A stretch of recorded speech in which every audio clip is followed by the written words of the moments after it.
Hey everyone, it's Richard Metalfan here, bringing you guys a brand new 2023 album review. And today we're going to be talking about a band that I'll probably get a little bit of shit for, probably not. I dig these guys. And as you can see by the title, today we're going to be talking about the new album from the band, the Amity Affliction, entitled Not Without My Ghosts, which is out now through Better Noise Music Records. Now, for those of you who aren't familiar with the Amity Affliction, they're a metalcore band based out of Australia. These guys have been around since 2003, so 20 years of the Amity Affliction as a band. And they've been putting out albums since their first album, which came out in 2008, which is called Severed Ties. And they've put out albums such as Young Bloods, Chasing Ghosts, Let the Ocean Take Me, I don't know, This Could Be Heartbreak, Break Misery, which I thought was an interesting album. And then their last album, which came out in 2020, which was called The Everyone Loves You Once You Leave Them. And then they had an EP which came out, I think, last year or the year prior. I can't remember. But I thought that was almost like a teaser for Not Without My Ghost. So here we are with the band's 8th full-length album. Does this live up or exceed what Everyone Loves You Once You Leave Them has? In my honest opinion, I think it definitely has. I think this, in my opinion, is probably the heaviest album that they have done to date. Everything is just perfect. Production-wise, this is pretty much the pretty good sounding Amity Affliction album. Let's just talk about the vocals from Joel Birch. I think Joel's screaming and growls have gotten a lot powerful and a lot heavier. He definitely feels the emotion when he screams. And then the clean vocals from Aaron Stringer, the bass player. His clean vocals really shine. It really adds a lot of depth, and it also complements Joel's screaming on here. The guitar work on this album is tight. Dan Brown really stepped up the riffs on here. And then the bass playing is pretty audible. I think Aaron really stepped up his game on the bass. And then the drumming wise from Joe Longobardi. Joe definitely has does a really good job holding down the beat over here. And so, without further ado, let's dive into this album track by track. Now, starting things off is Show Me Your God, which I believe was the first single from this album. It starts off with some keys that quickly just come to an end as Joe just shows off his excellent drumming with fast-paced blast beats. Has some beefy guitar riffs pounding the drums, which complement each other great. And sort of the raw emotional vocals that carry the lyrics, which lyrically talks about the struggle of faith and connecting to a higher power.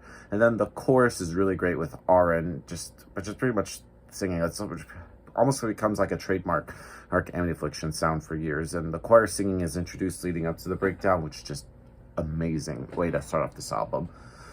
Then we go into It's Hell down here, which continues where Show Me Your God left off. Has some really great instrumentals that carry the song up to the chorus. And the limelight, in my opinion, is where Aaron, and he does disappoint. He sings a catchy chorus really well. And I especially love the breakdown of the lyrics no more sunlight, no more dead ends, no more heartbreak, no more dead friends, which I think it really leaves a powerful kind of impression on me.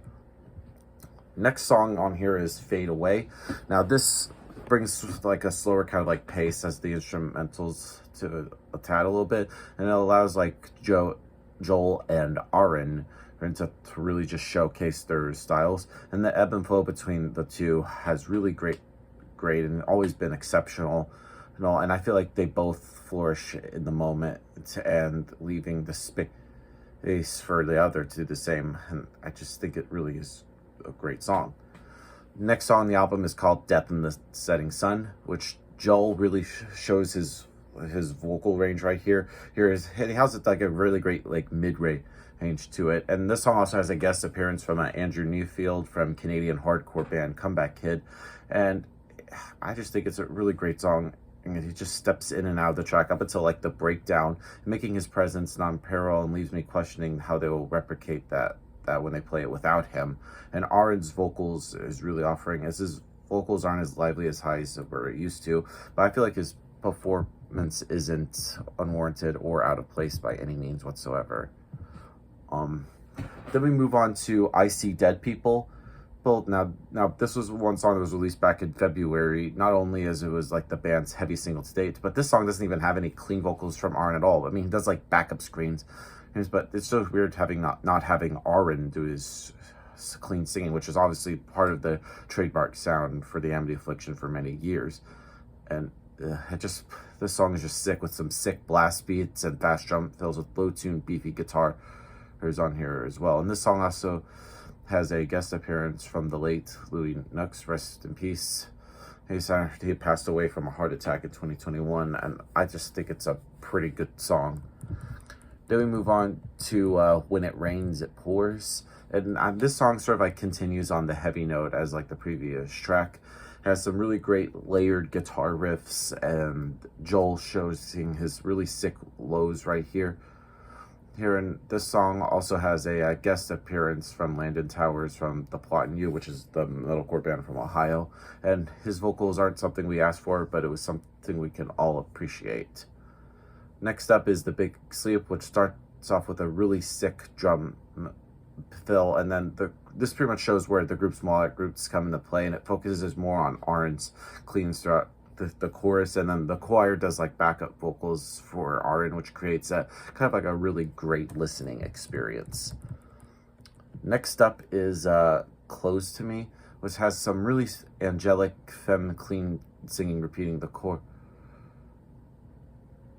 and then the backup vocals make a chime while Joel steps up and just, I don't know, it seems out of place after a few spins, but I find myself listening to it more, and I just really enjoy it a lot. It's just a really good, sick song. God's Voice is up next, and even though I could see it coming, it isn't long until I'm blown away by Aaron's melodic singing throughout the chorus. His voice is adaptable and breathtaking in its own right, and there's like a handful of vocalists, whether it be the harsh vocals or clean vocals, after 15 plus years of listening to them. I just think it's sick. And then we close things out with the title track, Not Without My Ghosts, which begins with a slow kind of a guitar riff and just really maintains it until sort of like the song's conclusion. It also has a guest vocalist from Femme, and there's a lot of guest vocalists on this album. Some people say it would take away from it. I personally don't think it's a big deal. It sort of like adds like a new kind of like dynamic, and I think the song itself feels a little out of place after listening to 9 fast-paced hitters and then finishing on a very kind of like slow note. Now overall, Not Without My Ghost by the Amity Affliction is a pretty good album. So I'd give this album a score. I'm going to give this a solid 9 out of 10. Yep. That's my review of the new Amity Affliction album, guys. Let me know in the comments what you guys think about it, and I'll see you all in the next video. And as always, keep it metal.